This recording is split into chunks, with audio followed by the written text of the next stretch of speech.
विवाद को पाला जा रहा है। हमारी तरफ से कोई विवाद ही नहीं है। 9500 क्यूसिक पानी हरियाणा का बनता, उसको छोड़ दे, उस बात खत्म होगी।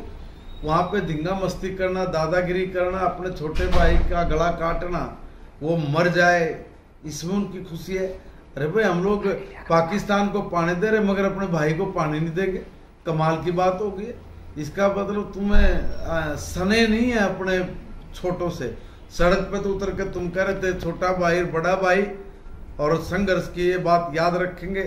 हम लोग छोटे भाई को कोई मरने देंगे? अरे तुम तो तलवार लेके बैठे हो हमारी गर्दन काटने के लिए। आज वो नेता कहाँ चले गए जो 4 दिन पहले सड़क पे बैठ कर छोटे और बड़े की बात कर रहे थे? अब कौन से बिल में घुस गए भाई? मैं निवेदन करना चाह रहा हूँ कि ये सारे के सारे लोग एकजुट होके हरियाणा को तबाह करने का प्रयास कर रहे हैं अपनी राजनीति के लिए। इनकी राजनीति क्या, इनको सत्ता माना है। सत्ता माने के लिए कभी कांग्रेस इस तरह के कानून बना देती है, कभी सारे लोग मिलकर इस तरह के कानून बना देते हैं। ऐसे हमारे हरियाणा में भी कुछ लोग हैं जिन्हें कोई काम नहीं, आजकल बिल्कुल खाली बैठे, मोबाइल पकड़ते हैं, बैठ के कुछ भी अनाप शनाप बोलना शुरू कर देते हैं। कहते हैं कि ये सरकार ने ये करना चाहिए, ये करना चाहिए। अरे नासुर तो तुम ही लोगों ने बनाया हमारा। जब तुम्हारी सरकार थी, चाहे वो देवलाल जी की रही हो, चौटाला जी की रही हो, हुड्डा साहब की रही हो, या उससे पहले कांग्रेस की सरकार रही हो, जब ये घाव बना भी नहीं था, ये तभी खत्म हो सकता था। मगर जब तो अपनी दोस्ती निभाने के लिए, परिवारवाद की भूमिका निभाने के लिए आपने वो चीजें छोड़ दी और आज वो पूरा नासूर बन गया। अब सुझाव देने लग रहे हैं। अब सुझाव दे रहे हैं तो सुझाव तो ढंग के दो, उसमें भी इस तरह की बात करते जैसे कोई फेलियर हो गया हो। अरे फेलियर की क्या बात है भाई, उन्होंने पानी देना है और हमने लेना है, वो अहंकार ही हो रहा है।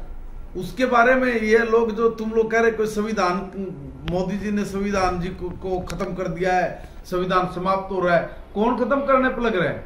आज दोनों बहन भाई अखिलेश और उस केजरीवाल जी के साथ संविधान की कॉपी का ऊपर का पन्ना लेके घूमते थे, हर रोज घूम रहे हैं संविधान बचाओ बचाओ। भैया पंजाब में भी देखो ना, संविधान को मार रहे हैं ये लोग, तो संविधान का झंडा लेके घूम रहे हैं। लेकिन पंजाब कह रहा है कि जितना पानी हरियाणा का बनता था वो दे दिया गया था। लेकिन किसको दे दिया, कब दे दिया? देखिए 9500 क्यूसिक पानी रूटीन है, ये कोई ऐसा थोड़ी कि तुमने 10,000 लीटर पानी देना यार लिखा हुआ कि वो दे दिया ले लिया। अरे संविधान अनुरूप आप बात करिए ना। देखिए ये अपनी राजनीति चमचाने के चक्कर में रहते हैं। मगर मैं एक निवेदन कर रहा हूँ कि अब इन नेताओं को सोचना चाहिए कि आधुनिक भारत को हमने विकसित भारत बनाना है, समृद्ध और शक्तिशाली भारत बनाना है। तो इन चीजों को, इन मसलों को लटकाना नहीं है, इन मसलों को और ज्यादा गहरी खाई नहीं बढ़ानी है, बल्कि उनको भर के और व्यवस्था करनी पड़ेगी। आपका ध्यान इस तरफ तो है कि भाई हम लोग पानी नहीं देंगे, हम तकरार करेंगे, हम हमारा झंडा बुलंद हो उसके लिए करेंगे। मगर आप लोग एक काम क्यों नहीं करते? आप पानी का मैकेनिज्म क्यों नहीं बनाते कि कितना पानी है उतने पानी को हम लोग हरियाणा को, पंजाब को और आगे तक देना तो वहां तक दे, उत्तर प्रदेश को दो, दिल्ली के दे। हम लोग पानी सारी जगह दे, हमारे पास पानी इतना है पर्याप्त मात्रा में।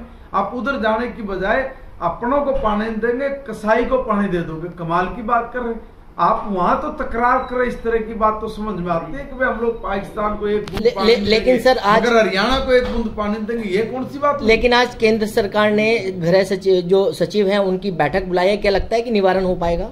देखिए हमारा तो प्रयास रहता है, इस समस्या क्यों खड़ी कर रहे हैं? चुपचाप हमें हमारा पानी दे दे, बात खत्म होगी।